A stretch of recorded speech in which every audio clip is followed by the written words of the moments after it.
વિદ્યાર્થી મિત્રો, પ્રાર્થના માટે તૈયાર. સર્વેની આંખો બંધ.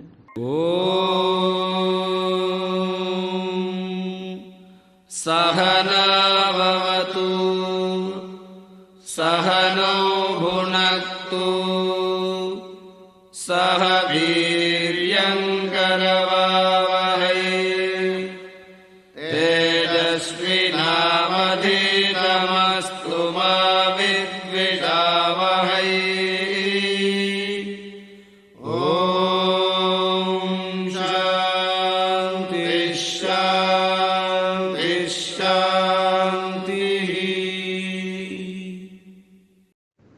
Friends, if you rest, you rust.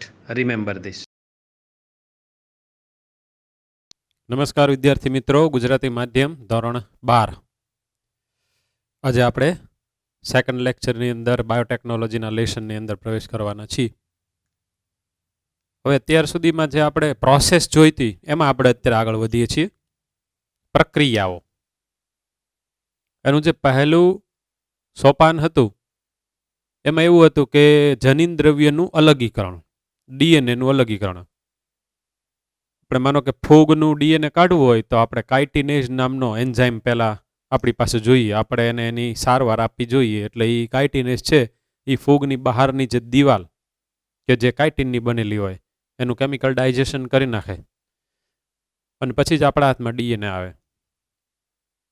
પછી સેકન્ડ જે હતી પ્રોસેસ, એની અંદર ડીએનએની કોઈ ચોક્કસ જગ્યાએથી કાપણી, એના માટે આપણે ટૂલ્સ તરીકે એટલે કે સાધન તરીકે રેસ્ટ્રિક્શન એન્ડોન્યુક્લિયેઝ લીધો હતો.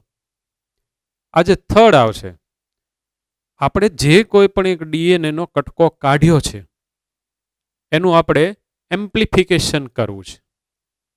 એટલે એની આપણે ઘણી બધી કોપીઝ બનાવી છે લેબોરેટરીની અંદર.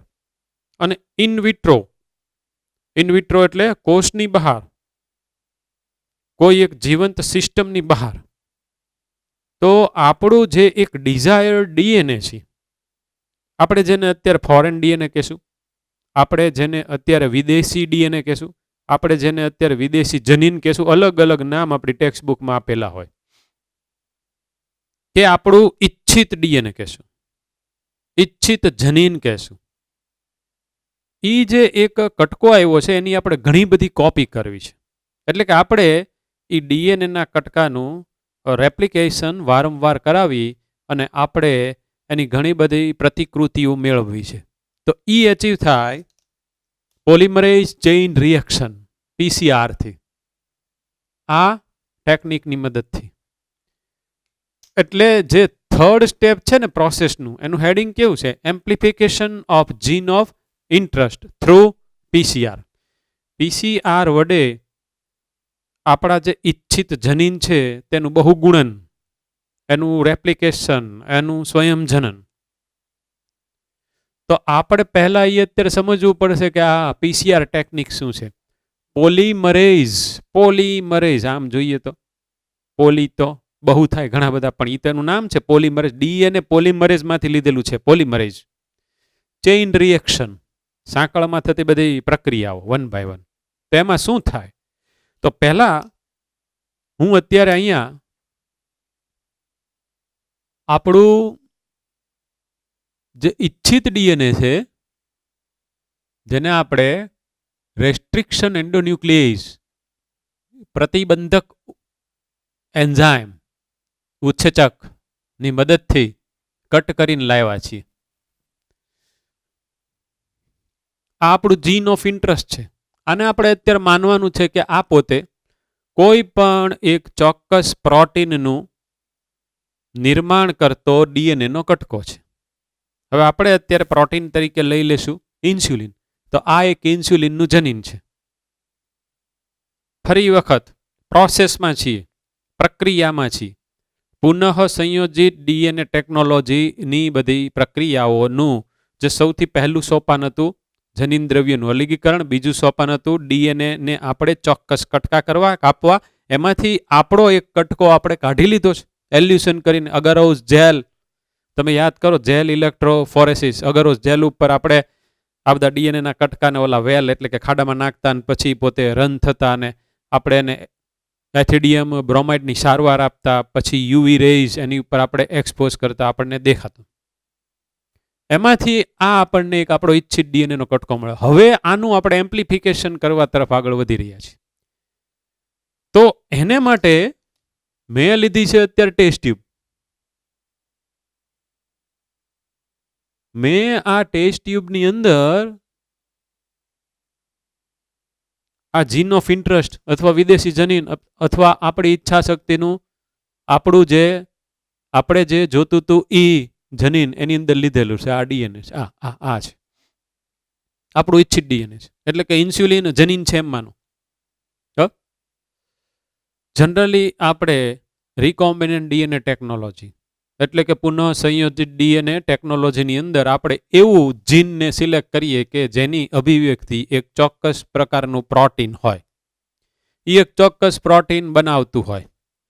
પણ એ પછી એન્ટીબાયોટિક એ હોઈ શકે, કારણ કે આ તો બહુ મોટું એક વિશાળ ફિલ્ડ છે. આપણે આપણી ટેક્સ્ટ બુક મુજબ અત્યારે આગળ વધીએ છીએ. તો હવે મારે પહેલા વહેલા આની અંદર બહારથી પ્રાઇમર ઉમેરવાનું. પ્રાઇમરનું આપણે પ્રાઇમર જ નાખશું. એ શું છે? ઓલિગોન્યુક્લિયોટાઇડ. ઓલિગોન્યુક્લિયોટાઇડ. તો આનો આપણે આના સેટ અંદર નાખવો પડે પ્રાઇમરના, કારણ કે આ છે ને પ્રાઇમર જ્યાં સુધી ન હોય ત્યાં સુધી ડીએનએ રેપ્લિકેશનની શરૂઆત ન થાય. એ મેં તમને ભણાવી દીધું છે. ડીએનએ સ્વયંજનનનો ટોપિક યાદ કરો, એમાં સ્વયંજનનનો ચીપિયો બન્યો હતો, ત્યાં એક જગ્યાએ પ્રાઇમર લાગે પછી જ ડીએનએ રેપ્લિકેશનની શરૂઆત થાય. સ્વયંજનનની શરૂઆત પછી જ થતી હતી. એટલે આ આપણે પ્રાઇમર આની અંદર નાખી દીધું.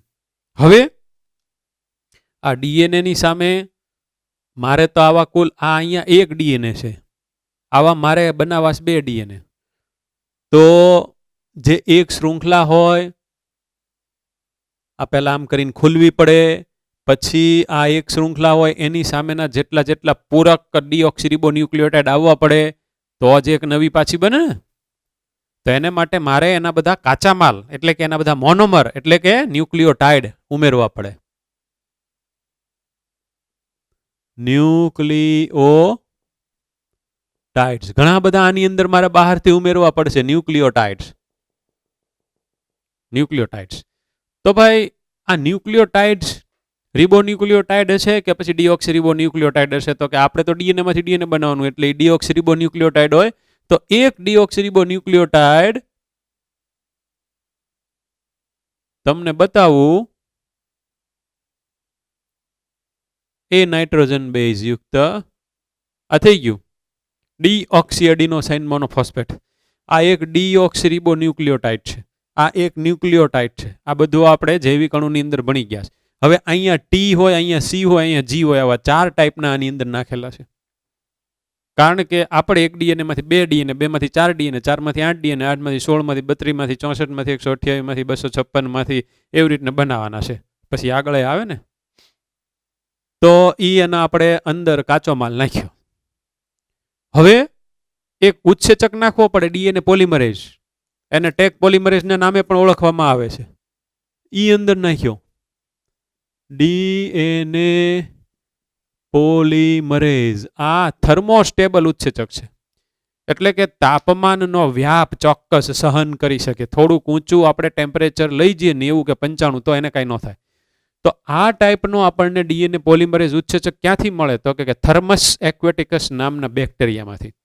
આ બધા બેક્ટેરિયા ક્યારે? તો કે નેચરલી જ્યાં પણ ટેમ્પરેચર દુનિયા પર વધારે હોય ત્યાં આ બધા બેક્ટેરિયા પોતે સર્વાઈવ કરતા હોય. તો ભાઈ દુનિયામાં તો એવા ઘણા બધા વિસ્તાર હોય કે જ્યાં નોર્મલ ટેમ્પરેચર વધારે જ રહેતું હોય, ગરમ પાણીના ઝરણાના અંતની બધું આપણે ભણીને બેઠા છીએ. તો ત્યાં જે કોઈ પણ બેક્ટેરિયા હોય એની અંદર જ્યારે ડીએનએનું સ્વયંજનન થાય તે વખતે એમાં જે ડીએનએ પોલિમરેઝ હોય એનું પોતાનું ઊંચા તાપમાને વિનૈસર્ગીકરણ ન થઈ જાય, ડીનેચરેશન ન થઈ જાય, તો એની સામે ઊંચા ટેમ્પરેચર, એની સામે એક આટલા ઊંચા ટેમ્પરેચરની સામે લડવાની તાકાત આવી ગઈ. એની સામે એ જે તે ટાઈમે ચેલેન્જ આવી હતી કે જો અહીંયા આટલું ટેમ્પરેચર છે તો તું એવો ઉત્સેચક બનાય કે જે આટલા ટેમ્પરેચરની સામે લડી અને એક ડીએનએ માંથી 2 ડીએનએ બનાવી શકે. તો એણે બનાવ્યો હશે જે તે ટાઈમે અનુકૂલન જ્યારે થયું હશે ત્યારે, એટલે કે ઉત્ક્રાંતિની પ્રક્રિયા જ્યારે હાલતી હશે ત્યારે. તો આ થર્મોસ્ટેબલ ઉત્સેચક છે, યાદ રાખજો. થર્મોસ્ટેબલ ટેમ્પરેચર ખૂબ વધી જાય તોય તે આ પોતે ઉત્સેચક તૂટી ન જાય. હવે આવું શા માટે નીડ? ઓકે, તો કે આની અંદર આ બધી વસ્તુ આવી ગઈ. હવે મારે સૌથી પહેલું સ્ટેજ વિનૈસર્ગીકરણ, ડીનેચરેશન. તો મારે એની અંદર આના નબળા હાઇડ્રોજન બંને તોડવાના. કઈ રીતને તૂટશે? અહીંયા એ હોય તો અહીંયા ટી હોય, સી હોય તો જી હોય, જી હોય તો સી હોય, એ હોય તો ટી હોય, ટી હોય તો એ હોય, એની વચ્ચે નબળા હાઇડ્રોજન બંધ હોય. એ કઈ રીતને તૂટશે? તો કે આને હું હીટ આપીશ, ગરમ કરીશ. ફોર એક્ઝામ્પલ સપોઝ 90 કે 95 ડિગ્રી, તો નબળા હાઇડ્રોજન બંધ તૂટી જાય. તો આને જ્યારે 90 થી 95 ડિગ્રી સેન્ટીગ્રેડ ટેમ્પરેચર મળે તે વખતે પાછો આ ડીએનએ પોલિમરેઝ વિનૈસર્ગીકૃત ન થવો પડે. તો એ ન થાય એવો છે, કારણ કે 90 કે 95 ડિગ્રી સેન્ટીગ્રેડ ટેમ્પરેચરમાં રહેતા જે બેક્ટેરિયા છે થર્મસ એક્વેટિકસ, એમાંથી જ આમે કાઢેલો છે. તો એ તો એમ કે ઓહો આપણે તો ડેઈલી આમાં જ રહીએ, આપણને કાંઈ થાય નહીં. એટલે પહેલી વહેલી પ્રક્રિયા ડીનેચરેશનમાં ગરમ કરીએ એટલે આ ડીએનએ ની બંને શૃંખલા છૂટી પડી. અહીંયા 5 પ્રાઇમ કરીએ, 3 પ્રાઇમ કરીએ, 5 પ્રાઇમ કરીએ, 3 પ્રાઇમ કરીએ, તો અહીંયા એટીસીજી હશે ને? અહીં એટીસીજી હશે ને? મૂકી દે, આપણે કઈ લખવાનું નથી. હવે આ પ્રાઇમર અહીંયા લાગશે, એનાથી વિરુદ્ધ છેડે અહીંયા લાગશે પ્રતિછેડો, વિરુદ્ધ છેડો. એક પ્રાઇમર અહીંયા લાગ્યું, એક પ્રાઇમર. આ જે બ્લેક કલરનું છે એ કોણ છે? પ્રાઇમર છે. ઓલિગોન્યુક્લિયોટાઇડ, એક નાનકડો એવો પોલિમર જ છે. એ અહીંયા લાગે પછી જ ડીએનએ રેપ્લિકેશનની પ્રક્રિયા શરૂ થાય. આપણે પાછા ભણીને બેઠા છીએ. તો આ અહીંયા ફિક્સ થઈ ગયું. આને કહેવાય તાપમાનનું શીત, એનિલિંગ. એનિલિંગ. ઓકે, આને હું કીધું? વિનૈસર્ગીકરણ, ડીનેચરેશન. એટલે આ આમ કરીને છૂટા પડી ગયા. હવે એક્સટેન્શન આવશે, એટલે કે પ્રલંબનની પ્રક્રિયા. તો આ જે ઉત્સેચક છે ને ડીએનએ પોલિમરેઝ, એ ડીએનએ પોલિમરેઝ અહીંયા માનો કે ટી હોય તો એનો પૂરક એ, તો આ એ અહીંયા છે જ તે, એ અહીંયા એની સામે લાવશે. પછી અહીંયા એ હશે તો ટી ને લાવશે, પછી ટી હશે તો એને લાવશે, સી હશે તો જી ને.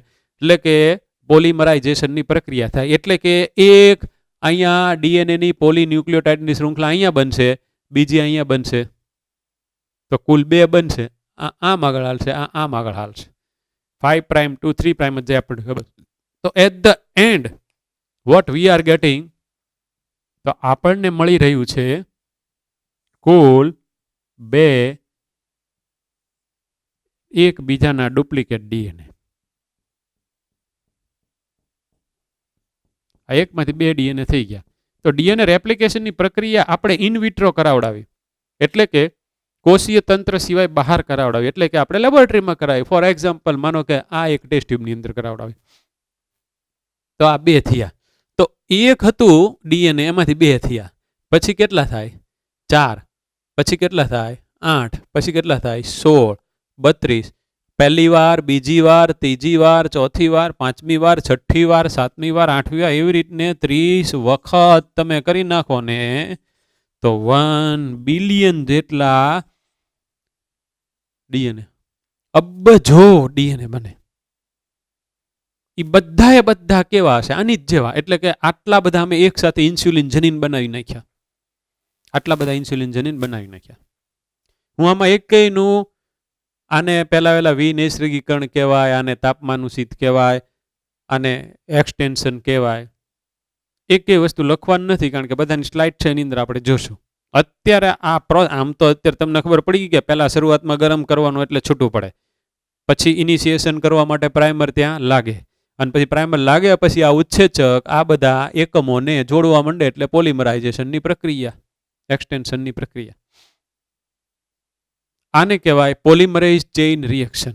ઇંગ્લિશ જ યાદ રાખજો, પોલિમરેઝ ચેઇન રિએક્શન. તો આપણા હાથમાં કેટલી બધી નકલો, કેટલી બધી કોપી આપણા જીન ઓફ ઇન્ટરેસ્ટની આવી ગઈ. એનું મારે કામ શું છે?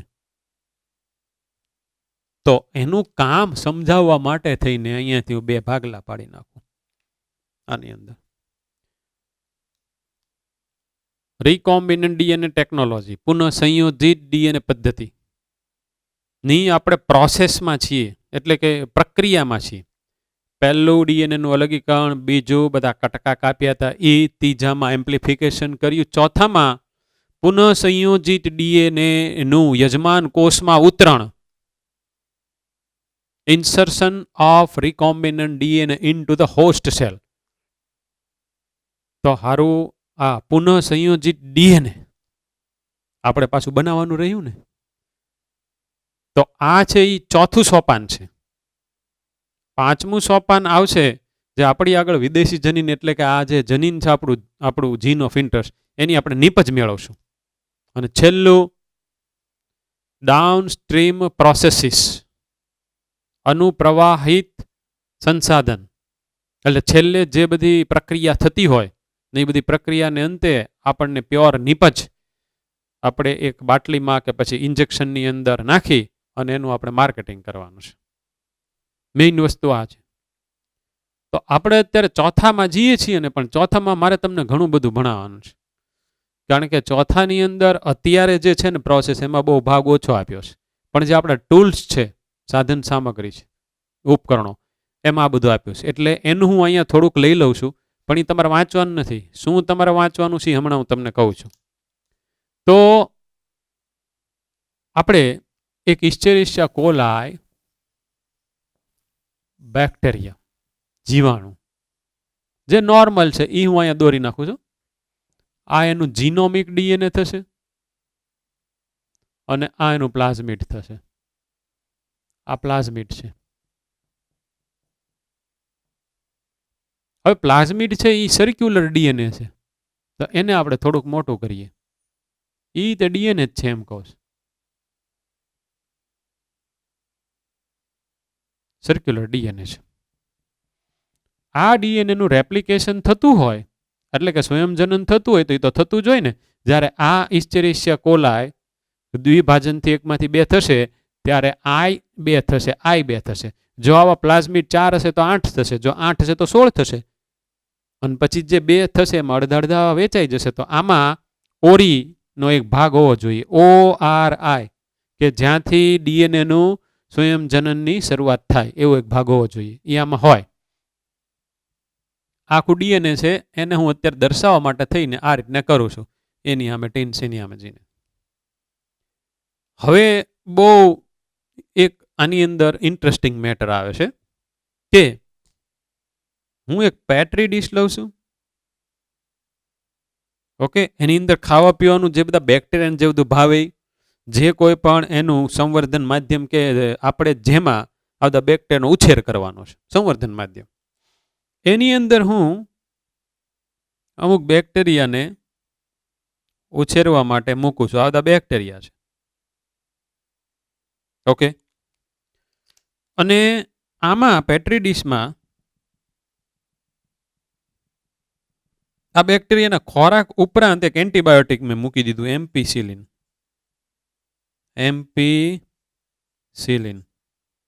એન્ટીબાયોટિક. તો ભાઈ એમ્પીસિલિન એટલે AMP, હું એને ટૂંકમાં અત્યારે લખું છું, એમ્પીસિલિન. હાલો ને આખું લખી નાખી, AMPICILLIN. આ શું છે? એન્ટીબાયોટિક છે. એટલે કે આ એન્ટીબાયોટિક આ બધા બેક્ટેરિયાને મારી નાખે, કારણ કે બધા બેક્ટેરિયા એન્ટીબાયોટિકથી મરી જાય. આવું જનરલી હોય. પણ એવું થયું કે સપોઝ આમાંથી અમુક બેક્ટેરિયા મરી ગયા, પણ અમુક બેક્ટેરિયા જીવે. માનો કે આ બેક્ટેરિયું ન મર્યું, આ બેક્ટેરિયું ન મર્યું, તો આ બેક્ટેરિયું એમ્પીસિલિન નામના એન્ટીબાયોટિકથી ન મર્યું. એન્ટીબાયોટિકના તમને થોડાક ઉદાહરણ આપી દઉં. એમ્પીસિલિન, બીજું ક્લોરામફેનિકોલ, ત્રીજું ટેટ્રાસાયક્લિન, ચોથું કેનામાઇસિન. આ 4 આપણી ટેક્સ્ટબુકમાં આપ્યા. આની સિવાયના એમોક્સિસિલિન, ક્લોક્સાસિલિન, પછી સિપ્રોફ્લોક્સાસિન, લોમીફ્લોક્સાસિન, સિફાલેક્સિન, સિફાડ્રોક્સિલ, કેટલાય બધા હોય, કેટલાય બધા હોય. હજારો એન્ટીબાયોટિક હોય. એમાંથી આપણે તો આ ખાલી 3-4 નામ યાદ રાખવાના કે જે મેં તમને પહેલાં કહ્યા. હવે પાછા આપણી થિયરીમાં આવીએ કે આ એક બેક્ટેરિયું એમ્પિસિલિનથી ન મર્યું. તારો સાયન્ટિસ્ટને વિચાર તો આવશે ને કે આ ભાઈ શું કરવા ન મર્યું, બાકીના બધા જ મરી ગયા. તો કે એનામાં એમ્પિસિલિન નામના એન્ટીબાયોટિકની સામે, એન્ટીબાયોટિક એમ્પિસિલિન છે એની સામે પ્રતિચાર કરવા માટેની શક્તિ છે. એમ્પિસિલિનની ઇફેક્ટ એની ઉપર થતી નથી. એવું એનામાં શું છે? એવું એનામાં એમ્પિસિલિન રેઝિસ્ટન્ટ જીન છે. એને આવી રીતે લખાય AMPR. સમજો, આ બેક્ટેરિયાની અંદર એક એવો ડીએનએ નો કટકો છે કે જો ઈ તમે કટકો આ બેક્ટેરિયામાંથી કાઢી લ્યો તો આ બેક્ટેરિયા એમ્પિસિલિનથી મરી જાય. જો ઈ કટકો એમનેમ રહે તો ઈ કટકામાં આ એમ્પિસિલિનની સામે લડવાની તેવડ છે. ઈ જે ડીએનએ નો કટકો છે, ઈ ડીએનએ નું એક્સપ્રેશન, એમની અભિવ્યક્તિ આ બેક્ટેરિયાને એમ્પિસિલિનથી મરવા ન દેવું તે છે.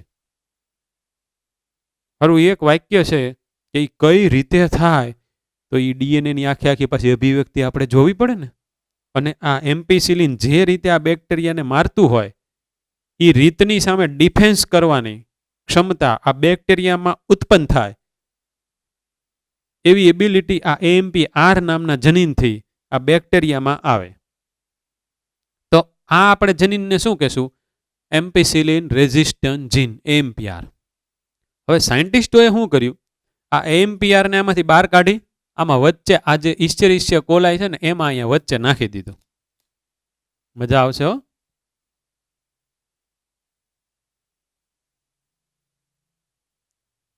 કેવા કેવા બધા પ્રયોગો કર્યા હશે. હારો આ પાઠ પૂરો થાય તો કેટલાયના મગજ ભમી જવાના કે સાહેબ અમારે કાંઈ હવે MBBSમાં જવું નથી, આમાં જ જશું. પણ એવું ન હોય. તમારે MBBSમાં આ બધું તો આવે જ તે. પુનઃસંયોજિત ડીએનએ ટેકનોલોજી તો આવશે જ તે. આ AMPR, તો આનું નામ છે AMP એટલે કે એમ્પિસિલિન રેઝિસ્ટન્ટ જીન. હવે જોજો, અહીંયા એરો કરીને PST1 લખું. PST1 તો આ પાછું કોનું શોર્ટ ફોર્મ છે? તો કે એક ચોક્કસ પ્રકારના પ્રતિબંધક ઉત્સેચકનું, એક ચોક્કસ પ્રકારના એન્ડોન્યુક્લિયસનું. તો આ ઉત્સેચક આનો ભાગ નથી, કારણ કે આ તો ડીએનએ છે. તો અહીંયા એરો કરીને PST1 લખ્યું એનો મતલબ શું થયો? AMPR નામના ડીએનએની અંદર PST1 માટેની ઓળખ જગ્યાઓ છે, રિકોગ્નિશન સાઇટ છે. એટલે કે અહીંયા PST1 કામ કરી શકે એવી ચોક્કસ ઓલી પેલિન્ડ્રોમિક સિક્વન્સ પડી છે અહીંયા. આનો મતલબ આવો થયો. તો તમને નવાઈ લાગશે, આ તો મેં એક મૂકી, પણ AMPRમાં આવી ઘણા બધા પ્રતિબંધક ઉત્સેચક માટેની ઓળખ જગ્યા હોય. એટલે આનો આપણે ઉપયોગ કરવાનો છે પસંદગીમાન રેખક તરીકે. AMPRનો ઉપયોગ પસંદગીમાન રેખક, સિલેક્ટેબલ માર્કર. એટલે હું હમણાં તમને ખબર પડશે. તો હવે એક શબ્દ લખું છું, ટ્રાન્સફોર્મન્ટ્સ.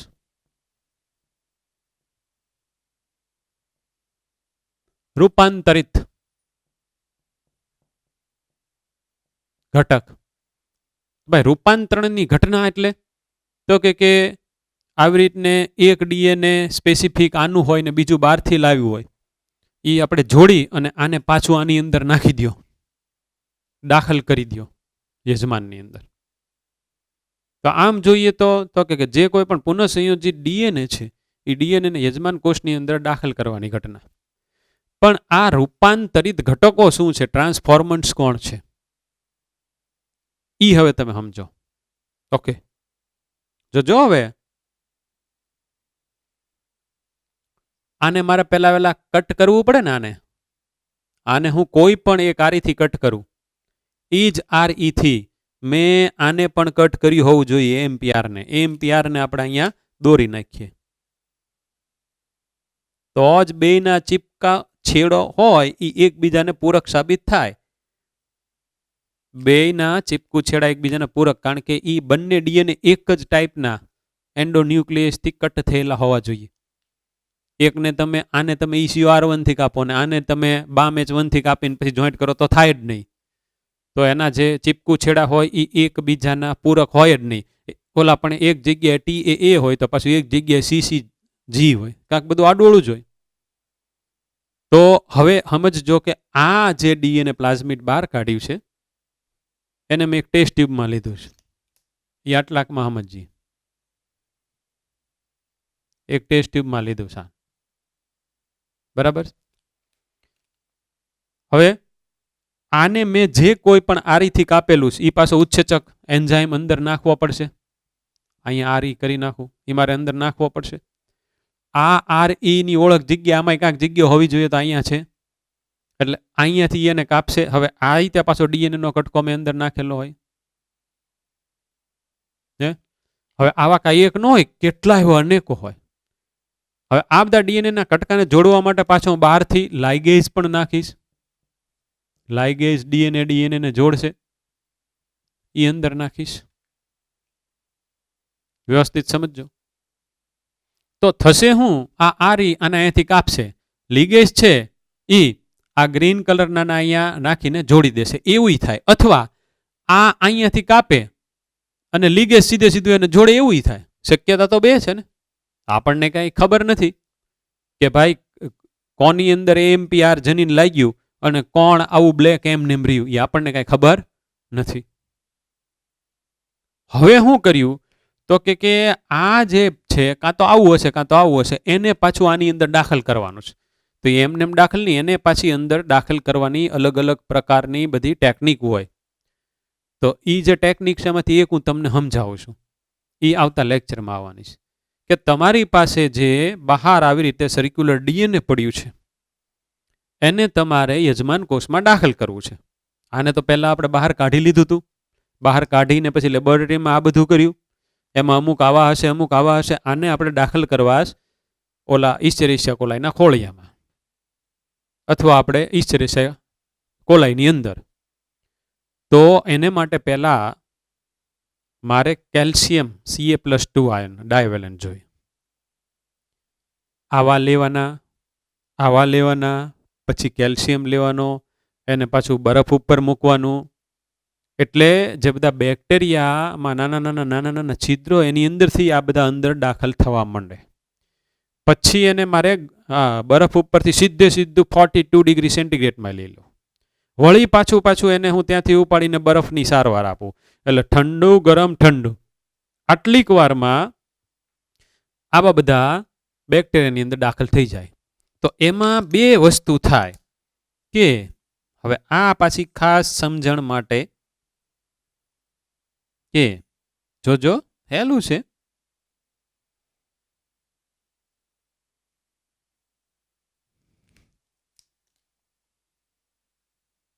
અહીંયા ગ્રીન કલર લાગેલું હોય એવું અંદર ગયું હોય, આ અંદર ગયું હોય, અથવા એકલું આવું તો અંદર ગયું હોય, અથવા કાંઈ આવું છે ને ગયું જ ન હોય.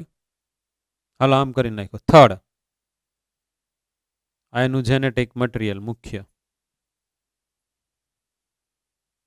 શક્યતાઓ આપણે અત્યારે લઈ લીધી છે. આવી કોઈ શક્યતાનો ઉલ્લેખ આપણી ટેક્સ્ટબુકમાં કરેલો નથી.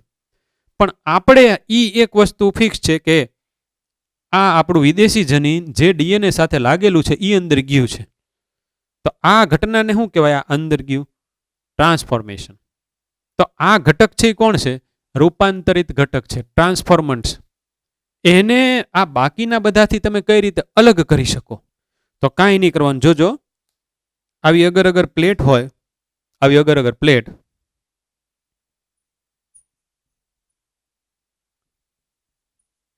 પ્લસ એમાં એમ્પિસિલિન.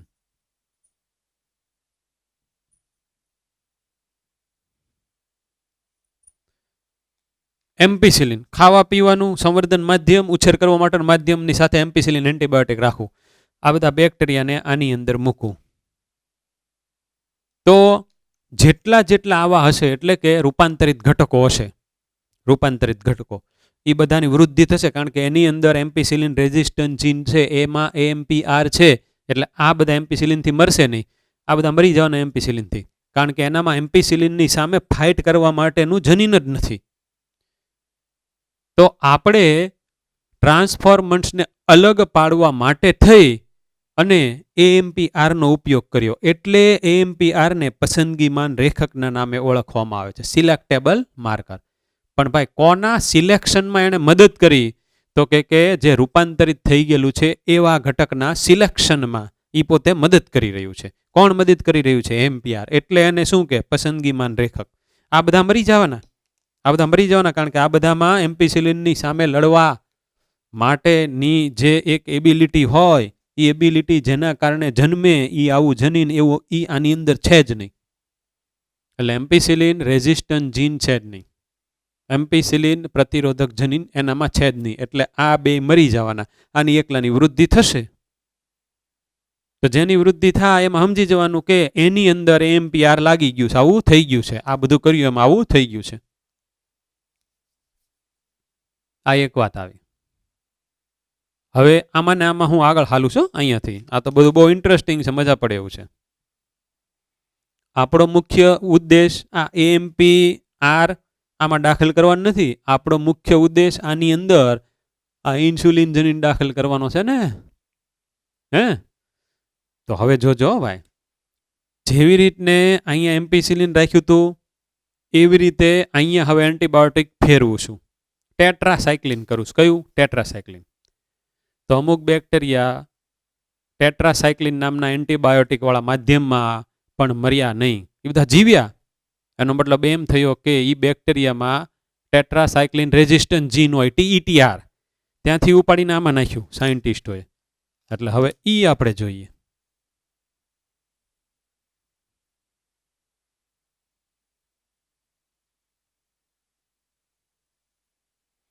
પેલા AMPR અહીંયા ગ્રીન કલરનું કરી નાખ્યા આટલું.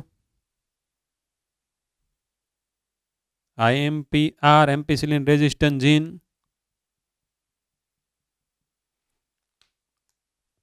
હા મેં TETR, અહીંયા TETR.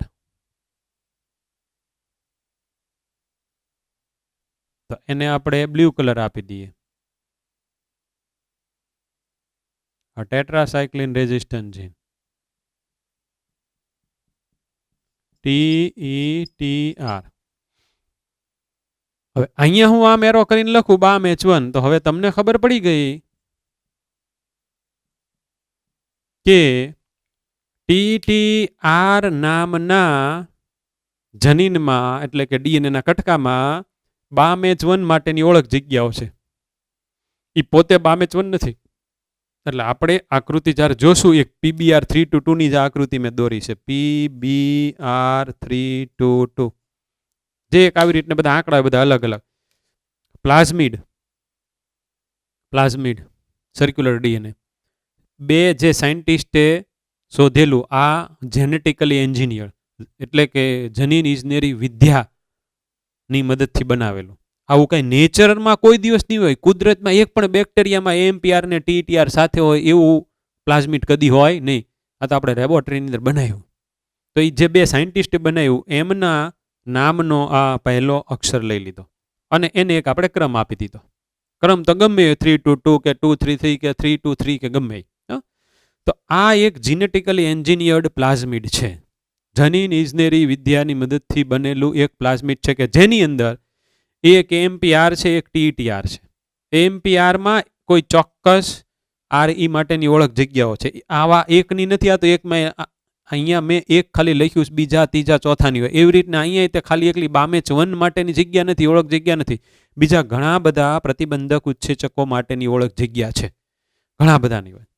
એ તો આખું આપણે TETR ને ઓપન કરીએ, આપણને એમ લાગે કે 1 2 3 4 5 6 7 8 9 10 11 12 13 15 જ ખાલી નાઇટ્રોજન બેઝની જોડ ન હોય, કેટલાય નહીં હોય. આ ખાલી સમજણ માટેની ફિકર છે. તો આ મેં એક અંદર નાખ્યો. હવે જોજો ભાઈ,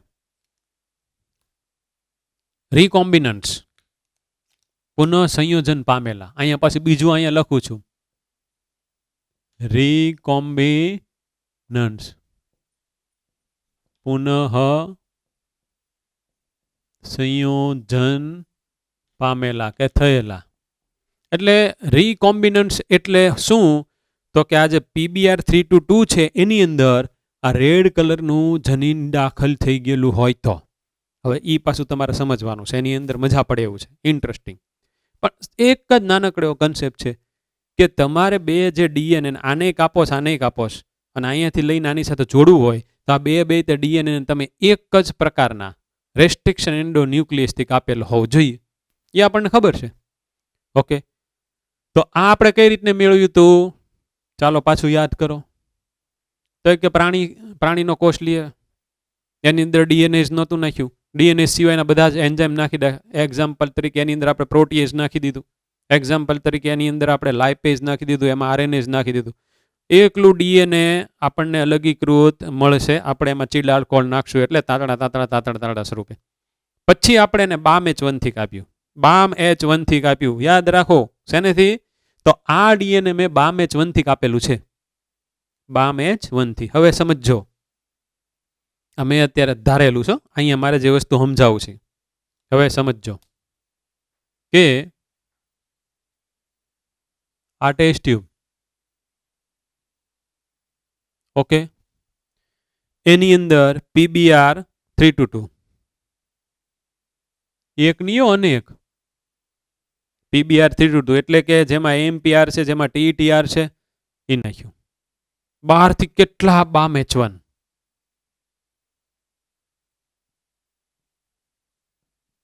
રેસ્ટ્રિક્શન એન્ડોન્યુક્લિયસ, બામ H1. તો આપણને ખબર પડી જવી જોઈએ કે અહીંયાથી હવે કટ થશે, અહીંયાથી વચ્ચેથી.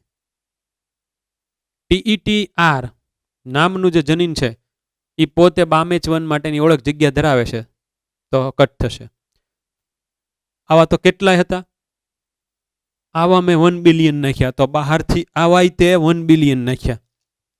જીન ઓફ ઇન્ટરેસ્ટ, ઇન્સ્યુલિન જનીન માની લો નાખ્યા.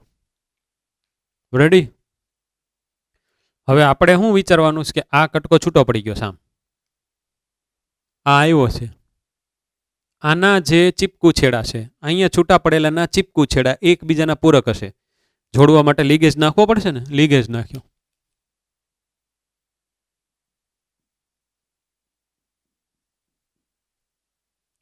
આમાં તો બિલિયન્સ છે. તો હવે આપણું જીન ઓફ ઇન્ટરેસ્ટ ફોરેન ડીએનએ આ જો અહીંયા વચ્ચે ઘૂસી ગયું હશે તો એ આવું થશે.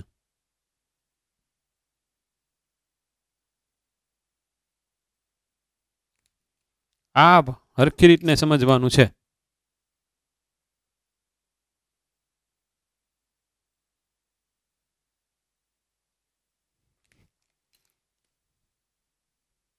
ઓલું તો હું પાછું મૂકી જ દેવાનું છે મારે. AMPR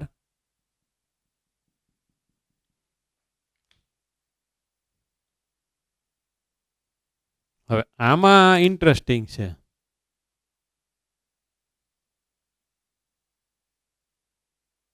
વચ્ચે રેડ કલર,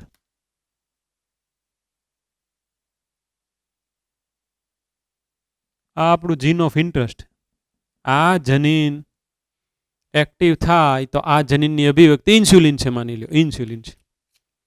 તો આ TETRના બિચારાકના અત્યારે 2 કટકા થઈ ગયા. જો તો હવે TETRની અભિવ્યક્તિ ગઈ, TETRની અભિવ્યક્તિ ગઈ એટલે કે ટેટ્રાસાયક્લિનની સામે લડવાની ક્ષમતા ગઈ, જેનામાં આ પુનઃસંયોજિત ડીએનએ ધરાવતું પ્લાઝમિડ હશે, ઈ બેક્ટેરિયું ટેટ્રાસાયક્લિન સામે લડી નહીં શકે, કારણ કે ટેટ્રાસાયક્લિન રેઝિસ્ટન્ટ જીનના બટકા થઈ ગયા. જો પણ આખે આખું કોણ છે, એમ્પિસિલિન, તો એ પોતે એમ્પિસિલિનની સામે પાછું લડી શકશે, એમ્પિસિલિનની સામે લડી શકશે. ઓકે, હવે આ આપણી માટે RDNA આવી ગયું, આખે આખું પુનઃસંયોજિત ડીએનએ.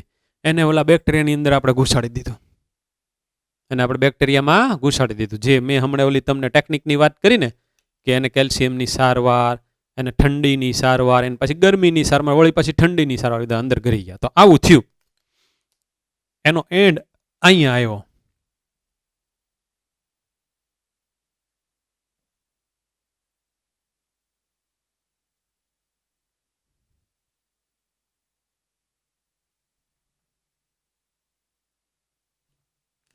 હવે પાછી હું સિંગલ લાઇનથી દોરું.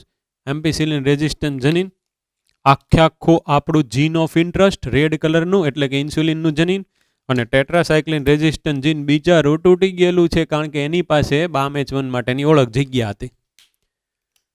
હવે તમારે મને પ્રશ્નના જવાબ દેવાના છે કે જો હું આને એમ્પિસિલિનમાં ઉછેરું, એમ્પિસિલિનમાં એટલે કે પેટ્રી ડીશ લીધી, એની અંદર ખાવા પીવાનું સંવર્ધન માધ્યમ પ્લસ એમ્પિસિલિન નાખ્યું, તો આવા જીવે કે મરે? એનામાં એમ્પિસિલિન રેઝિસ્ટન્ટ જીન છે, આ બધા જીવ છે, એનો ગ્રોથ થશે, એની વૃદ્ધિ થશે. તો એમ્પિસિલિનમાં વૃદ્ધિ, એમ્પિસિલિનની અંદર વૃદ્ધિ. મેં એમ્પિસિલિનમાં ઉછેર્યા એટલે એમ્પિસિલિન રેઝિસ્ટન્ટ જીન AMPR પોતે સિલેક્ટેબલ માર્કર થઈ ગયું, પસંદગીમાન રેખક થઈ ગયું. તો આ TETR આપણને, TETR છે એ આપણને કઈ વસ્તુ ઓળખવા માટે મદદ કરશે? તો કે જેનું પુનઃસંયોજન થયેલું છે કે નથી થયેલું, થયેલું છે કે નથી થયેલું. એક્ઝામ્પલ તરીકે BAMH1 આને કાપ્યું, આમ કરીને કાપ્યું, અને પછી લીગેસે પાછું એને આમ કરીને જોડી દીધું, તો એનો મતલબ એવો થયો કે આવાય હોય અને આવાય હોય. બેક્ટેરિયાની અંદર આવું પણ DNA હોય, આવું પણ પ્લાઝમિડ હોઈ શકે. એટલે અહીંયા તો મેં ઉછેર કર્યો આનો, બરાબર. હવે હું એને એમ્પિસિલિનમાંથી ટ્રાન્સફોર્મ કરું ટેટ્રાસાયક્લિનમાં, આમાંથી હવે લીધા ટેટ્રાસાયક્લિનમાં.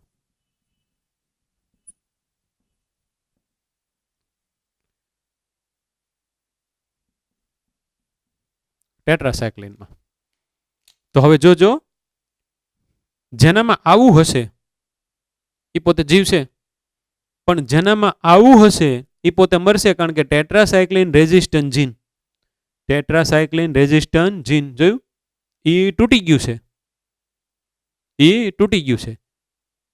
એટલે આનો મતલબ એમ થયો કે જેનામાં ઇન્સ્યુલિન જનીન લાગેલું છે એવા બેક્ટેરિયા ટેટ્રાસાયક્લિનમાં મરી જશે, અને જેનામાં ઇન્સ્યુલિન જનીન લાગેલું નથી એવા તો ઓલા ટેટ્રાસાયક્લિનમાં જીવશે. તો જે બેમાં જીવી ગયા, એમ્પિસિલિન અને ટેટ્રાસાયક્લિન બેમાં જીવી ગયા, એનો મતલબ એમ થાય કે એ બેક્ટેરિયામાં આપણું આ રેડ કલરનું DNA લાગેલું નથી. તો આ ટેટ્રાસાયક્લિનને કારણે આપણને ખબર શું પડી, એણે આપણને કઈ વસ્તુ જાણવામાં મદદ કરી? તો એનો આન્સર આ કે પુનઃસંયોજન પામેલ એટલે કે આવું રેડ કલરનું ધરાવે એવું DNA છે કે નથી. જ્યારે AMPR આપણને શેના માટે મદદ કરી કે ભાઈ રૂપાંતરની ઘટના છે કે નહીં, એટલે કે એ પોતે ટ્રાન્સફોર્મન્ટ છે કે નહીં, એટલે કે અહીંયા લાગી ગયેલું છે કે નહીં, એના માટે થઈને. આ બે બાબત આપણી ટેક્સ્ટ બુકની અંદર લખેલી છે, પણ અલગ અલગ સ્થાને લખેલી છે. મેં તમને અત્યારે એ આખી અહીંયા ભણાવી દીધી, એ આખી અહીંયા ભણાવી દીધી. હવે આની અંદર કોન્સેપ્ચ્યુઅલ ક્વેશ્ચન ગમે એ આવે તો તમને કઈ વાંધો આવે નહીં. ઉદાહરણ તરીકે તમને એમ કે જોજો ભાઈ, તમને એમ કે પુનઃસંયોજન પામેલા બેક્ટેરિયા, પુનઃસંયોજન પામેલા બેક્ટેરિયા ની અંદર PST1 માટેની ઓળખ જગ્યા ક્યાં આવેલી હોય? તો આન્સર શું આવશે? AMPR માં. AMPR માં ઈનો જ ક્વેશ્ચન. પુનઃસંયોજન પામેલા રીકોમ્બિનન્ટ બેક્ટેરિયા TTR માં BAMH1 ની ઓળખ જગ્યા ક્યાં આવેલી હોય? આવેલી જ ન હોય, કારણ કે BAMH1 ની ઓળખ જગ્યા હતી ત્યાંથી તો કટ થઈ ગયું છે, ત્યાંથી તો કટ થઈ ગયું છે, રાઈટ. પણ આનો આ જ ક્વેશ્ચન જો આપણે થોડુંક આમ અંદર આપણે થોડુંક ડીપમાં જઈને વિચારીએ તો, જે ચીપકુ છેડા છે, ચીપકુ છેડા, આ એક ભાગ ને આ બીજો ભાગ, બેયના અડધા અડધા ભેગા થઈને એક BAMH1 ની તો ઓળખ જગ્યા બનાવશે ને. એટલે કે હવે જોજો કેવું થયું, ટેટ્રાસાયક્લિન રેઝિસ્ટન્ટ જનીનમાં એનામાં પોતાનામાં BAMH1 ની ઓળખ જગ્યા એક હતી, એ પોતે ટેટ્રાસાયક્લિન રેઝિસ્ટન્ટ જીનમાંથી BAMH1 ની ઓળખ જગ્યા હોઈ ગઈ. પણ આ જે આપણું જીન ઓફ ઇન્ટરેસ્ટ TETR ની સાથે જોડાણું, જે સ્થાનેથી ચીપકુ છેડા જોડાણા તો એક સ્થાન અહીંયા બામેચવનની ઓળખ જગ્યાનું થયું, બીજું અહીંયા બામેચવનની ઓળખ જગ્યાનું થયું. તો કુલ બામેચવનની ઓળખ જગ્યાના કેટલા સ્થાન થયા? 2 સ્થાન થયા. ટેટ્રાસાયક્લિન રેઝિસ્ટન્ટ જીનમાં બામેચવનની ઓળખ જગ્યા હતી તો એક વખત કટ થઈ ગયું એટલે વી ગયું, કારણ કે અહીંયા પુનઃસંયોજન થઈ ગયું. જો ન થયું હોય પાછા અહીંયાથી ભેગા થઈ જાય તો પાછી ઈ એકની એક જગ્યા રહે. કેવું છે? એટલે જો આમાંથી અઘરા ક્વેશ્ચન નીકળે તો આવા બધા નીકળશે. તમને એમ કે પુનઃસંયોજન પામેલું જે PBr322 કે જેમાં બામેચવનનો ઉપયોગ થઈ અને પછી રીકોમ્બિનેન્ટ પ્રાપ્ત થયા છે, એની અંદર બામેચવનની ઓળખ જગ્યા કેટલી હોય? તો એનો આન્સર હવે કેટલો આવશે? 2 આવશે. પણ એમાં TETRમાં બામેચવનની ઓળખ જગ્યા હોય જ નહીં, કારણ કે TETR તો તૂટી ગયું છે. ઓકે. રીકોમ્બિનન્ટ પુનઃ સંયોજન પામેલાને એમ્પિસિલિનમાં મૂકતા મરે કે જીવે? અહીંયાથી જોવાનું, એમ્પિસિલિન રેઝિસ્ટન્ટ જીન છે એટલે એ જીવશે. જો એને તમે ટેટ્રાસાયક્લિનમાં મૂકો તો એ મરી જશે. પણ જે પુનઃ સંયોજન પામેલા નથી એને જો તમે ટેટ્રાસાયક્લિનમાં મૂકો તો એ પાછા જીવી જાય, કારણ કે TETR વચ્ચેથી કટ થયેલું નથી. એટલે આ ટાઈપના ક્વેશ્ચન આની અંદરથી આવે. તો આ એક એવું પ્લાઝમિડ તમારી સામે છે કે જે કુદરતી રીતે અવેલેબલ જ નહોતું, સાયન્ટિસ્ટોએ બનાવેલું છે. જેનેટિકલી એન્જિનિયર્ડ પ્લાઝમિડ કહેવાય. હવે આ બધી વસ્તુ થઈ ગઈ, આ આપણને મળી ગયું, આવું આપણને બેક્ટેરિયા મળી ગયું. હવે એને આપણે નાના પાયે આપણે એની બધી પ્રોડક્ટનું ઉત્પાદન નથી કરવું, 5 ml 10 ml કે પછી 50 ml. આપણે કરવું છે 100 ml થી 1000 ml, કારણ કે આપણે તો માર્કેટિંગ કરવું છે ને. તો એના માટેનું જે સાધન હોય એને બાયો રિએક્ટરના નામે ઓળખવામાં આવે. તો આપણે દેશી ભાષામાં જૈવ ભઠ્ઠી. એની અંદર બેક્ટેરિયોફેજ એટલે કે વાયરસ હોય જ નહીં. એની અંદર સંવર્ધન માધ્યમ હોય, એની અંદર એની યોગ્ય માત્રામાં pH મેન્ટેન થાય, એનું યોગ્ય ટેમ્પરેચર મેન્ટેન થાય, એમાં જે બધા ફીણ થયા હોય એને હટાવવા માટેની સિસ્ટમ હોય. પછી અમુક સમયે આ જે કલ્ચર હોય એ બધું કાઢવું પડે, સંવર્ધન માધ્યમ એને ત્યાંથી હટાવવા માટેની પણ વ્યવસ્થા હોય. બહારથી નવું પાછું કલ્ચર નાખવા માટેની પણ વ્યવસ્થા હોય. પણ આ બધું કરીએ તો થાય શું? આવા બેક્ટેરિયાને આપણે બાયો રિએક્ટરની અંદર ઉછેરીએ એટલે એ પોતે એક્સપોનેન્શિયલ ગ્રોથમાં વધશે. એટલે કે દિવસે ન વધે એટલા રાત્રે, અને રાત્રે ન વધે એટલા દિવસે, કારણ કે એના દુશ્મન છે નહીં. એને જેટલું ટેમ્પરેચર જોતું છે એટલું છે, એને જેટલી pH જોતી એટલું છે, અંદર એને ખાવાનું છે, બધું છે. તો એ તો વધ્યા જ કરે. અને આ જ્યારે રેડ કલરના DNAના કટકાનો અભિવ્યક્ત થવાનો વારો આવે ત્યારે આ રેડ કલરનું DNA પોતાની અભિવ્યક્તિ તરીકે ઇન્સ્યુલિનનું નિર્માણ કરશે. એ ઇન્સ્યુલિન આજે બધું ધીમે ધીમે નીચેથી આપણી જે બધી નિપજો બહાર આવતી હોય એમાં હશે. એ પાછું ઇન્સ્યુલિનને ત્યાંથી અલગીકૃત કરવામાં આવે.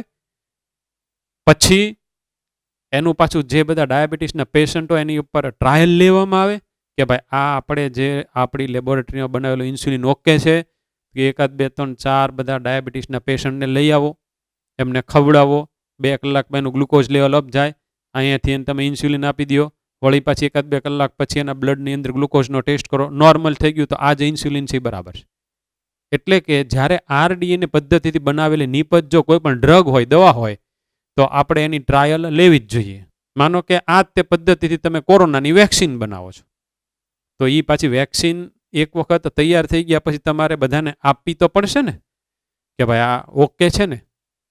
એટલે એના બધા પાછા ટેસ્ટિંગ પણ થાય, એની પાછી ક્વોલિટી કંટ્રોલ પણ થાય, એના માટેના જે બધા હોય ટેસ્ટિંગ એ થાય અને પછી માર્કેટમાં આવે.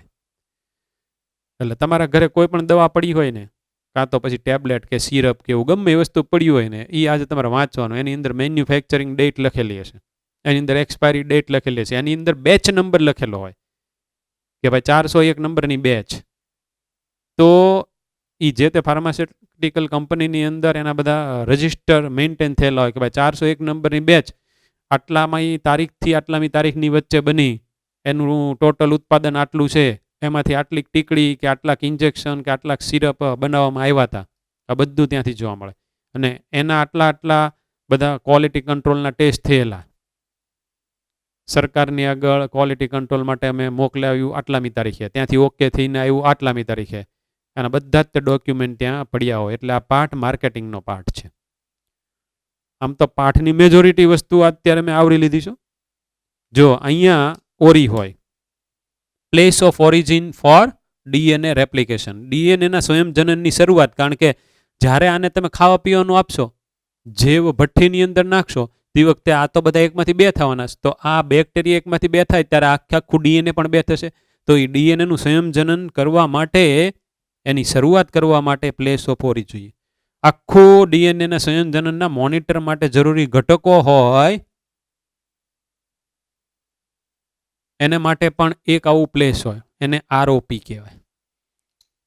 તો આ ઓરી, આરઓપી, આ બધી લાક્ષણિકતા, એએમપીઆર, પછી આ ટીઈટીઆર, આ બધી લાક્ષણિકતા કોની? PBR 322 નામના એક જેનેટિક એન્જિનિયર્ડ પ્લાઝમિડની.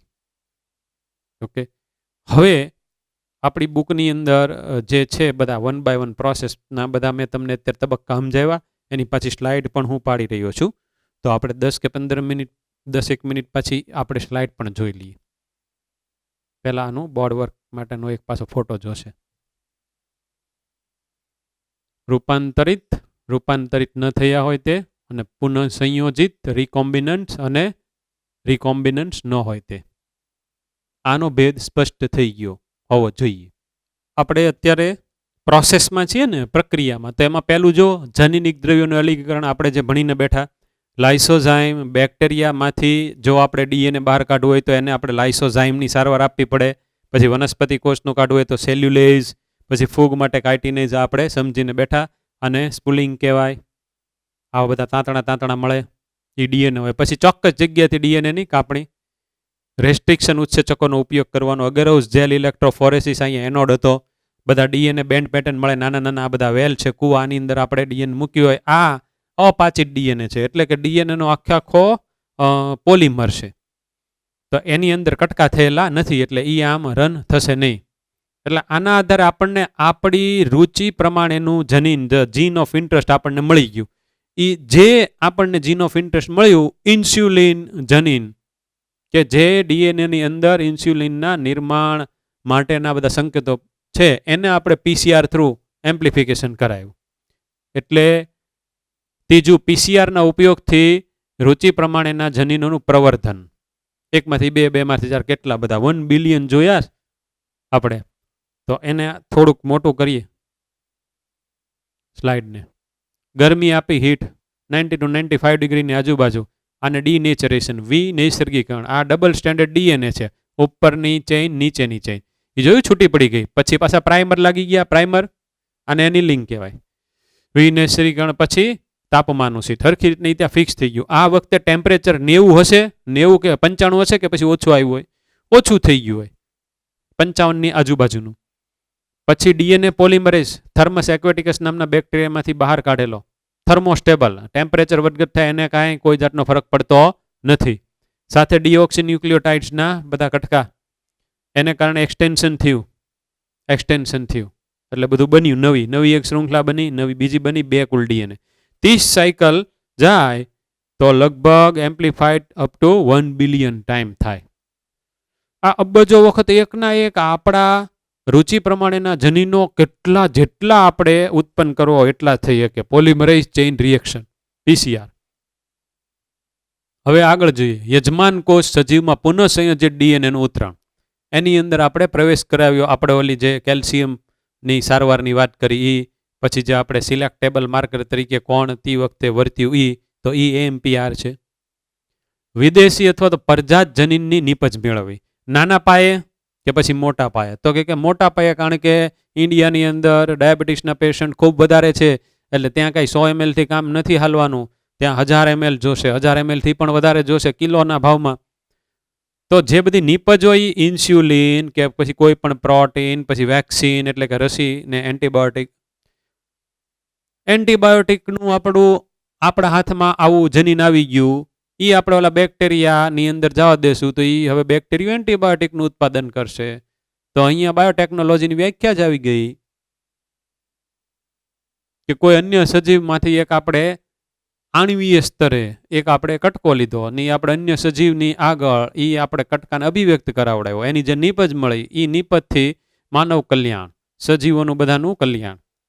મૂળ અન્ડરસ્ટેન્ડિંગ બાયોટેકનોલોજીની આ છે. તો મોટા પાયે જો આપણે ઉત્પાદન કરવું હોય નિપજોનું તો એના માટે બાયો રિએક્ટર જેવ ભઠ્ઠી જોઈએ. કેવી હોય હમણે કહું, આમ તો નળાકાર હોય અથવા થોડી કામ કરીને વળેલી હોય, મેજોરિટી કેસમાં નળાકાર હોય. હવે આ એક સમજવાનું છે, વિષમ જાતનો યજમાન હેટ્રોલોગસ હોસ્ટ કોને કહેવાય? તો હેલું છે ભાઈ, પુનઃ સંયોજિત પ્રોટીન, આ ઇન્સ્યુલિન જનીન, આ આપણે મેળવેલું છે કોઈ પણ પ્રાણીમાંથી અને આપણે એને અભિવ્યક્ત કરાવી રહ્યા છીએ બેક્ટેરિયા આગળ. તો બેક્ટેરિયન પ્રાણી બે તો કઈ સમજાત તો છે નહીં. તો એના કારણે જે નીપજ ઉત્પન્ન થઈ, એ નીપજને આપણે શું કહી શકીએ? વિષમ જાત નીપજ. પણ એ નીપજ પાસે ઇન્સ્યુલિન છે, એ પાસે ઇન્સ્યુલિન આપણામાં કામ લાગવાની છે. ભાઈ ધ્યાન રાખજો. આ તો ખાલી એક ટાઈપના સજીવ ની અંદર રહેલ એક ડીએનએ નો કટકો કોઈ અન્ય ટાઈપના સજીવોની અંદર અત્યારે અભિવ્યક્ત થાય છે, એની નીપજ બહાર આવે છે. એટલે એ ઇન્સ્યુલિનને શું કીધું, અથવા તો પછી એ આપણે પ્રોટીનને શું કીધું? પુનઃ સંયોજિત પ્રોટીન. જો અહીંયા લખ્યું છે ઉદાહરણ તરીકે ઇસ્ચેરિશિયા કોલાયમાંથી મેળવેલ ઇન્સ્યુલિન. તો આવું ઇન્સ્યુલિન હોય એને આપણે શું કહેવાય? રીકોમ્બિનન્ટ ઇન્સ્યુલિન અથવા તો પુનઃ સંયોજિત ઇન્સ્યુલિન. તો કાંઈ એમાં એ તો એનું નામ છે, પણ કાંઈ એની અંદર ઇન્સ્યુલિનના બધા ગુણધર્મ ફેરફાર ન થઈ જાય, નહીતર તો એ આપણામાં કામ જ તે ન કરે ને. એટલે કોઈ હેટ્રોલોગસ હોસ્ટની અંદર એ પોતે અભિવ્યક્ત થઈ રહ્યું છે, એટલે અલગ ભિન્ન સજીવમાંથી અલગ રીત કરવું, એટલા માટે હેટ્રોલોગસ આવ્યું.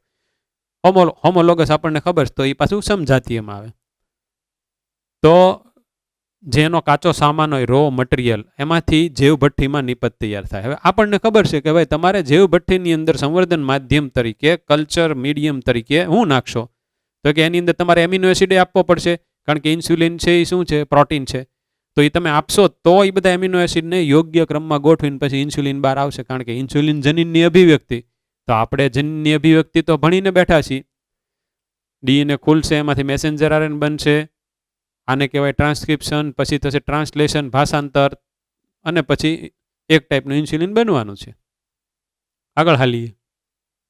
જેવભઠ્ઠીની લાક્ષણિકતાઓ, એની અંદર એજિટેટર સિસ્ટમ હોય, એજિટેટર વલોવવા માટેની બધી સાધન સામગ્રી, આંદોલક તંત્ર, ઓક્સિજન વિતરણ તંત્ર હોય, ઓક્સિજન ડિલિવરી સિસ્ટમ હોય. ગુજરાતી કેવું છે? ફીણ નિયંત્રણ તંત્ર, ફોર્મ કંટ્રોલ સિસ્ટમ, જેટલા ફીણ થાય એને પાછું અલગીકૃત કરી અથવા એને હટાવવા માટેની વ્યવસ્થા. તાપમાન નિયંત્રણ, ટેમ્પરેચર, પછી પીએચ નિયંત્રણ, આ બધું આવી ગયું. પછી પ્રતિચેન પ્રધાર, એટલે કે સેમ્પલિંગ પોટ્સ. સારું, કેટલી વસ્તુ એક જગ્યાએથી નીચેથી બધી વસ્તુ બહાર કાઢવા માટેની વ્યવસ્થા પણ હોવી જોઈએ. સંવર્ધન તંત્રમાં કોષો ગુણિત થાય. જો એ હું તમને બતાવી દઉં, જેવભઠ્ઠી આવી.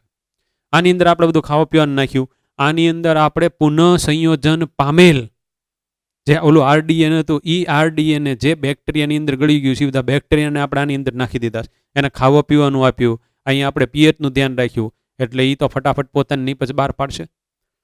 તો આમાં આપણે બેક્ટેરિયો ફેઝ છે જ નહીં, એટલે કે બેક્ટેરિયાનો દુશ્મન છે જ નહીં. એટલે એ બધા દિવસે ન વધે એટલા રાત્રે ને રહે, જેટલા રાત્રે ન વધે એટલા દિવસે. એટલે એક્સપોનેન્શિયલ ગ્રોથ થશે, ખૂબ વધશે, મલ્ટીપ્લાઇડ કરવામાં આવે. Exponential, log exponential phase. દેહ ધાર્મિક રીતે ખૂબ સક્રિય, કારણ કે આ તો ઓલાની જેવું થયું કે તમે સિંહને જેટલો ખોરાક જોતો એટલો આપો, સિંહને સિંહણોને, અને રહેવા માટેનું મસ્ત જેટલી જગ્યા જોતી હોય એ આપો, એને બધી જ તે વેક્સિનેશન તમે કરી દો, એને કોઈ જાતનો રોગ લાગુ ન પડે. અને જો પછી સિંહોની સંખ્યા વધવાની જ તેને, કારણ કે એને હવે કોઈનો ડર ન રહ્યો, આંતરિક ડર નહીં કે બાહ્ય ડર નહીં, કોઈને રોગ થશે એ નહીં. તો એવી આપણે કન્ડિશન લેબોરેટરીની અંદર આ બધા પુનઃસંયોજિત બેક્ટેરિયાને આપ્યા, કે જેમાં આવું ઇન્સ્યુલિન જનીન છે, ઓલા ટીટીઆરને તોડીને વચ્ચે નાખી દીધેલું. એટલે એ બધાનો આગળ ફટાફટ વધશે, ખૂબ વધશે, કારણ કે આપણે તેની નિપજની સાથે કન્સર્ન છે ને. ઇષ્ટતમ વૃદ્ધિની પરિસ્થિતિ જોયું, એને જેટલું તાપમાન આપો, એને જેટલી પીએચ જોતી આપો, પછી પ્રક્રિયાથી જેટલા જોતા એમિનો એસિડ જોતા આપો, ક્ષાર આપો, વિટામિન આપો, ઓક્સિજન આપો. ઓલા અત્યારે ગુજરાત સરકારની સામે ગમે એ કોઈ પણ મોરચા માંડીને બેઠી જાય, શું જોતું સા, તો આપણી સરકાર શું કે આપો, ઓલા ના જોતું આપો, ઓલાને સ્ટાઇપન્ડ જોતું આપો, બધાને બધું આપવા માંડે, તો બધાને જલસા. એની જેવું થયું આ. હવે આ બધા શબ્દો ઇંગ્લિશમાં છે આ બધું પ્રેરક, દાખલા તરીકે ઇમ્પેલર છે તો એને રોટેટિંગ પાર્ટ. આનુંય પાછું શુદ્ધ સમજાય એવું, જે અંદર હરતો ફરતો એવો ભાગ. સ્ટીર્ડ મિશ્રક એટલે કે શેકિંગ. આજે આખી આને સ્ટીર્ડ બાયો રિએક્ટર જ કહેવાય, કારણ કે એની અંદર વલોવાની પ્રક્રિયા માટેની બધી સાધન સામગ્રી છે. કલ્ચર બ્રોથ સંવર્ધન માધ્યમ એટલે કે અંદર જે આપણે પ્રવાહી નાખ્યું છે, એની ફિગર છે. આ બધી અમુક બધી નેટ ઉપરની, આનું આપણે અત્યારે જરૂરિયાત છે નહીં. અનુપ્રવાહિત પ્રક્રિયા ડાઉન સ્ટ્રીમ પ્રોસેસીસ, છેલ્લું સોપાન આવ્યું. આ બધું થઈ ગયું, અહીંયાથી બધું તમારે જે જોતું છે તમે કાઢો છો આઉટલેટમાંથી બધું. હવે એમાં આની અંદરથી પાછું આપણે ઇન્સ્યુલિનને તો અલગ કરવું ને, જો એને અમુક ટાઈપની બધી પ્રોસેસમાંથી પસાર કરવાનું હોય તો એ પાછું જોવે. એ હું તમને નેક્સ્ટ લેસનની અંદર ભણાવીશ કે જ્યારે આરડીએને પદ્ધતિથી ઇન્સ્યુલિન બનાવ્યું તે વખતે એક સૌથી મોટી ચેલેન્જ કઈ આવી હતી. ઓકે, તો બજારમાં માર્કેટિંગ માટે મોકલતા પહેલા શૃંખલામય પ્રક્રિયાઓ, સિરીઝ ઓફ રિએક્શનમાંથી એને આપણે પસાર કરવાનું. અલગીકરણ ને શુદ્ધિકરણ આવે એમાં પહેલા, કારણ કે એમાં તો કેટલું બધું હશે. બેક્ટેરિયામાં તો ચયાપચયની પ્રક્રિયા થાય, એમાંથી ઘણા બધા ઘટકો બહાર ઉત્પન્ન થયા છે. આપણે તો ખાલી હું જોતું છે, જે ઓલા લાલ કલરના ડીએનએની અભિવ્યક્તિ છે એટલે કે ઇન્સ્યુલિન જ જોતું છે. તો અલગીકરણ અને શુદ્ધિકરણ કરવું પડશે. પછી યોગ્ય પરિરક્ષકોથી તેને આપણે પરિરક્ષિત કરશું. એટલે હું ખબર, પ્રિઝર્વેટિવ ઉમેરીને એને આપણે પ્રિઝર્વ કરવાનું. ઓલો કેરીનો રસ તમને 12 માસ મળે તો એની અંદર બધા આપણે પ્રિઝર્વેટિવ નાખ્યો હોય ને, સાઇટ્રિક એસિડ ને એવું બધું, એની જેમ આના જે હોય બધા એની અંદર નાખવામાં. તો જેની ઓલી એક્સપાયરી ડેટ લખેલી હોય કે ભાઈ આટલા વર્ષથી શરૂ કરી મેન્યુફેક્ચરિંગ 2000, અને પછી એક્સપાયરી ડેટ તો કે 2002, તો ખાલી 2 યરની અંદર આનો તમારો ઉપયોગ કરી નાખવાનો. પછી ચિકિત્સકીય પરીક્ષણ કરવું પડે, ક્લિનિકલ ટ્રાયલ લેવા પડે. જો ડ્રગ હોય તો, માનો કે કોઈકે એન્ટીબાયોટિક બનાવ્યું, તો એ એન્ટીબાયોટિક જે બેક્ટેરિયાને મારતું, એ બેક્ટેરિયાનો કોકને ચેપ લગાડીને આ પાછી એન્ટીબાયોટિક આપો, તો એના માટેના બધા મોડેલો લેબોરેટરીમાં તૈયાર રાખ્યા હોય. એમાં જનરલી કોણ હોય? આ બધા ઉંદરડા હોય. પછી માનો કે ઇન્સ્યુલિન હોય તો ઓલા બધા ઉંદરડાને પાછો ડાયાબિટીસ ઇન્ડ્યુસ કરેલા હોય, તો એ બધાને પાછા ડાયાબિટીસના મોડેલ કહેવાય. પછી ત્યાંથી પછી માણસ ઉપર પાછી ટ્રાયલ કરે કે ઓકે, માણસોને બધાને જેને જેને ડાયાબિટીસ થયું એને આપો. ઓકે છે, તો હવે પછી આ બેચને માર્કેટિંગ માટે જવા દો. ચુસ્તપણે ગુણવત્તા નિયંત્રણ, ક્વોલિટી કંટ્રોલ હોવો જોઈએ. એટલે પાછું સરકારને તમારે મોકલવાનું, સરકારે તે તમારા રિપોર્ટ મુજબ એની બધી ચકાસણી કરે કે ઓકે આવા બધા આપણને પરિણામ મળ્યા, એ ઓકે હાલે, પછી જ તમારું ગાડું આગળ હાલે. એટલે જ્યાં સુધી ક્વોલિટી કંટ્રોલ ન થાય ત્યાં સુધી ન હાલે. તો આ આપણે પ્રોસેસવાળો ભાગ પૂરો કર્યો. આ આપણી ઇન્ટ્રોડક્શન છે, એ બધી તમને આમનામ આવડી જેવી છે. હવે હું તમને કહી દઉં કે આજે જે હાલ્યું ને એમાં તમારે વાંચવાનું કેટલું છે ખબર? આ પાઠ છે એની અંદર આપણે પ્રક્રિયા વાળો જે ભાગ છે ને, પુનઃસંયોજિત ડીએનએ ટેકનોલોજીની ક્રિયાવિધિ અને તેના સોપાનો સમજાવો, 11.7 છે. ત્યાંથી તમારે શરૂ કરવાનું. 11.8, 11.9, 11.10, 11.11 અને 11.12 હાવ છેલ્લું. એટલે કે ત્યાંથી તમારે ઠેઠ સુધી વાંચી નાખવાનું છે. આટલા મુદ્દા આપણે હાલ્યા. એટલે મૂળ આમ તમે જુઓ તો આપણે 4 મુદ્દા હાલેલા છે. એમાં મુદ્દા નંબર 3 11.9 થી તમારે શરૂ થાય કે પીસીઆરના ઉપયોગથી રુચિ પ્રમાણેના જનીનોનું પ્રવર્ધન. પછી ચોથું યજમાન કોષ કે સજીવમાં પુનઃસંયોજિત ડીએનએનું ઉતરણ. પછી એની અંદર 5મું આવશે વિદેશી જનીન નિપજની પ્રાપ્તિ, અને એની અંદર 6થું આવશે ડાઉન સ્ટ્રીમ પ્રોસેસિંગ, અનુપ્રવાહિત સંસાધન. મૂળ આ 4 મુદ્દા આપણે હાલ્યા. તમારે વાંચવાનું આટલું જ છે. આની આગળનું તમે વાંચશો બધા ટૂલ્સનું તો સમજાય જેવું છે, પણ એ તમે વાંચતા નહીં. એને પાછું આની આ જ વસ્તુ પાછું આપણે ફરીથી ભણવાના છીએ. પણ હવે મેં જે આની પાછળ ઓલું બોર્ડ વર્ક કર્યું હતું એની બદલે આજે PBR 322ની ઓરિજિનલ આકૃતિ આપણી બુકમાં આપીશ, એને આપણે લેશું. એના અહીંયા પાડીને એનો આપણે બેઝ લઈને સમજશું હવે પછીના લેક્ચરમાં. ઓકે, હરખી રીતને વાંચજો, લખજો વધારે વખત. આ બધું એવું છે સમજણમાં, આ રીતને તમે સમજો તો બહુ ઇઝી તમને લાગે, લખવામાં અઘરું પડે. એટલે તમારે નીટના આમાંથી માર્ક નહીં જાય, પણ બોર્ડ માટે થઈને આપણે તૈયારી આની તમારે બેસ્ટ જોશે. કારણ કે બાકીના બધા લેસન કરતાં જીનેટિક્સમાં તમારે થોડુંક વધારે લખાણની પ્રેક્ટિસ બોર્ડ માટે થઈને રાખવી પડશે. પણ એ બધાએ રાખવાની. કારણ કે હોશિયારી હોશિયાર જ કહેવાય, સારા માર્કી સારા માર્ક જ કહેવાય, બોર્ડમાંય સારા અને નીટમાંય સારા, બેમાં સારા. એટલે બેમાંથી એક નહીં તે બહુ આપણે લાઇટલી લેવાનું નથી. બે આપણા માટે મેઇન છે એમ જ કરજો, કારણ કે આમાં જેટલી વધારે મહેનત કરશો તો તમને નીટમાં માર્ક આવશે જ તે. Bye bye.